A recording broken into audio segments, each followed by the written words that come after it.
Samuel 6:1 fala sobre um momento importante na história da igreja. Fala sobre o momento em que Davi quer transicionar a Arca da Aliança do lugar que ela está para a cidade. A Bíblia diz que ele reúne então homens e ele coloca a Arca da Aliança num carro de bois e eles começam a levar a aliança. É a coisa certa, com a motivação certa, feita do jeito errado. Irmão, olha para mim, não existe honra parcial. Não tem sentido honrarmos a Deus com aquilo que fazemos, mas desonrarmos da forma que fazemos. Eu não vou roubar alguém para dizimar. Cara, meu dízimo esse mês explodiu. Sério, mano? O que você fez? Lembra daquela agência que tem ali do lado da Tocantins? Explodiu o caixa eletrônico. Irmão, o diácono ficou até assustado quando eu cheguei com esse saco de dinheiro. Eu falei, aqui é para a igreja. Não tem a ver só com o que eu faço, tem a ver com como eu faço. E a Bíblia diz que Davi quis fazer a coisa certa do jeito errado. Ele coloca então a Arca da Aliança em carros de boi, e o resto da história você já sabe. Um dos bois tropeça, a arca vai cair, Uzá tenta salvá-la, coloca a mão, Deus fica indignado e fulmina ele naquele momento. E a Bíblia diz que porque aquilo aconteceu, Davi ficou assustado, e por não saber o que fazer, Davi acionou um plano B. Ele fala, deixa essa arca na casa de Obed-Edom, deixa eu pensar o que eu vou fazer. Você está comigo? Cara, pega isso aqui pode mudar a história de alguém. Ele fala, já que eu não sei o que fazer, deixa na casa de Obed-Edom até eu decidir. E a Bíblia diz que a Arca da Aliança permaneceu na casa de Obed-Edom por 3 meses. E por todo aquele período, tudo que ele fazia e tinha, prosperava. E é interessante porque essa arca ficou por 20 anos na casa, se não me engano, de Abinadab. E qual que é a diferença entre 20 anos na casa de um e tudo mudar por 3 meses na casa de outro? Eu acredito, e isso é um pensamento meu, que o fato dele saber que não fazia parte dos planos de ninguém aquela arca estar na casa dele, fez com que ele honrasse ainda mais a oportunidade que ele teve. Eu imaginei ele olhando para aquela arca, eu pelo menos teria feito isso, e eu imagino que ele fez. No primeiro dia, irmão, você não dorme, a Arca da Aliança está na sua casa. Na antiga aliança, a glória de Deus se manifestava apenas naquele lugar, no Santo dos Santos, naquele átrio que era só acessado por alguns sacerdotes em momentos específicos.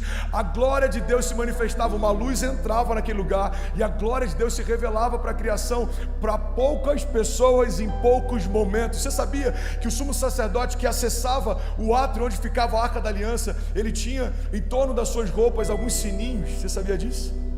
Quem sabia disso? Levanta a mão. Você sabe por que tinha esses sinos? Porque se ele não tivesse em plena santidade e a presença de Deus o fulminasse, quando os sinos parassem de tocar, quem estava do lado de fora sabia, ele morreu. Então puxavam para fora por uma corda aquele sumo sacerdote e enviavam outro. Então essa Arca da Aliança tão poderosa, essa presença tão gloriosa, do nada vai parar na sala da casa de alguém só porque algo deu errado. Irmão, isso é um pensamento meu, ok? Não faça disso uma doutrina, mas eu acredito que o que aconteceu com Obed-Edom é um simbolismo do que aconteceu com a minha vida e a sua, porque a Bíblia diz que ele veio para os que eram seus, mas os seus não receberam, e por conta disso nós recebemos acesso a essa adoção. Recebemos o espírito de adoção pelo qual clamamos Abba Pai. André, agora embolou tudo, agora que eu não sei nem o que você está falando. O que eu estou falando é o seguinte, irmão, Obed-Edom só entrou na história porque um erro aconteceu, e o fato dele saber que não merecia ter o que estava tendo, não merecia viver o que estava vivendo, fez com que a honra com que ele expressou aquilo fizesse com que um favor sobrenatural viesse sobre ele. Você sabe o que vai mudar a tua casa, a tua história, a tua família, a tua empresa? Você olhar para você mesmo e você reconhecer que você não merecia ter o que tem, não merecia viver o que vive, não merecia sonhar o que sonha, mas Deus olhou para você, Deus viu graça em você, Deus sonhou com você, Deus não desistiu de você, Deus não parou de profetizar sobre você, as promessas que Deus te fez não foram canceladas.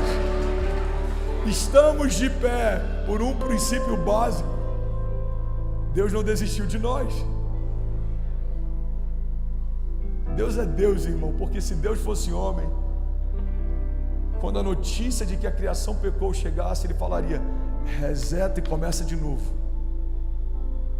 A gente está com uma obra aqui atrás e fizeram uma guia com um tamanho diferente do que a gente queria. Eu olhei e falei: pode derrubar e fazer de novo. Mas e o material que a gente vai perder? Eu falei, não dá pra gente conviver 10 anos com uma obra errada, porque a gente não quis parar e refazer o que tinha que ser refeito. Agora, se Deus agisse assim, Ele olharia para Adão e Eva e fala, são só 2. Faz de novo.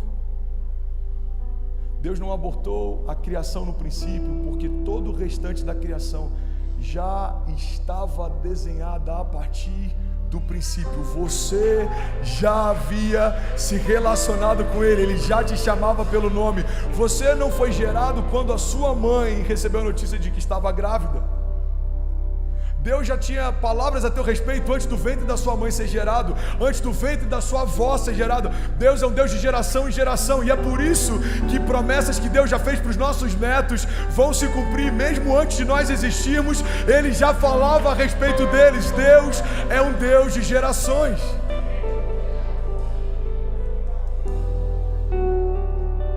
Então caminhar com Jesus nada mais é do que honrar esse entendimento de que eu não merecia viver o que eu vivo. É como Obed-Edom, ele olha para aquilo que está acontecendo e fala, uau, a Arca da Aliança veio parar na minha casa. Olha o que a Bíblia diz, eu vou correr aqui, 2 Samuel 6, lá no final, diz assim, a Arca do Senhor ficou na casa dele por 3 meses, e o Senhor o abençoou, e a toda a sua família. E disseram ao rei Davi, o Senhor tem abençoado a família de Obed-Edom e tudo o que ele possui. Irmão, você sabia no original qual é o significado de tudo? Você vai lá para o original, na etimologia da palavra, sabe o que significa tudo? Fala comigo. Tudo significa tudo. Olha que revelamento revelado. A Bíblia diz que não só ele, como toda a sua família, e tudo o que eles tinham prosperou. Então Davi, e ainda tem um termo que eu acho incrível, tem um momento, tem uma chave que eu acho poderosa. Alguém está comigo? Diga amém. Diz, e tudo o que ele possui por causa da Arca de Deus. Sempre tem um porquê da sua prosperidade. Sempre tem um porquê dos dons que Deus te deu. Sempre tem um porquê daquilo que Ele te confiou. Sempre tem um porquê dos sonhos grandes que Ele te deu. Você acha que você sonha grande à toa? Você acha que você é bom em comunicação à toa? Você acha que você tem um dom de fazer recursos e riqueza à toa? Você acha que tem alguma habilidade sobrenatural à toa?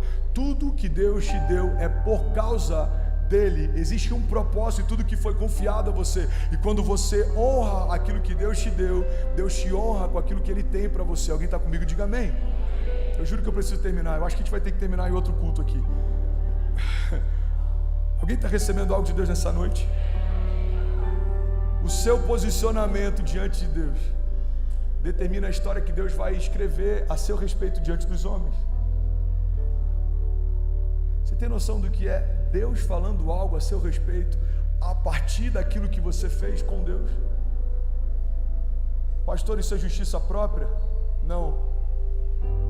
Isso é o fruto da honra. Olha o que a Bíblia diz. Você está comigo?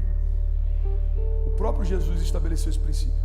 Aqueles que me reconhecerem diante dos homens, eu também os reconhecerei diante do meu Pai que está no céu. O próprio Jesus está dizendo, aqueles que me honrarem diante dos homens, eu também os honrarei diante do meu Pai que está nos céus. Aqueles que me confessarem diante dos homens, eu também os confessarei diante do meu Pai que está nos céus. Irmão, até a salvação que é dada por graça, ela é dada mediante a fé. Existe uma condicional até para ser salvo. A Bíblia diz que fomos salvos pela graça mediante a fé. E o que é a fé para a salvação? Nada mais é do que um posicionamento de honra.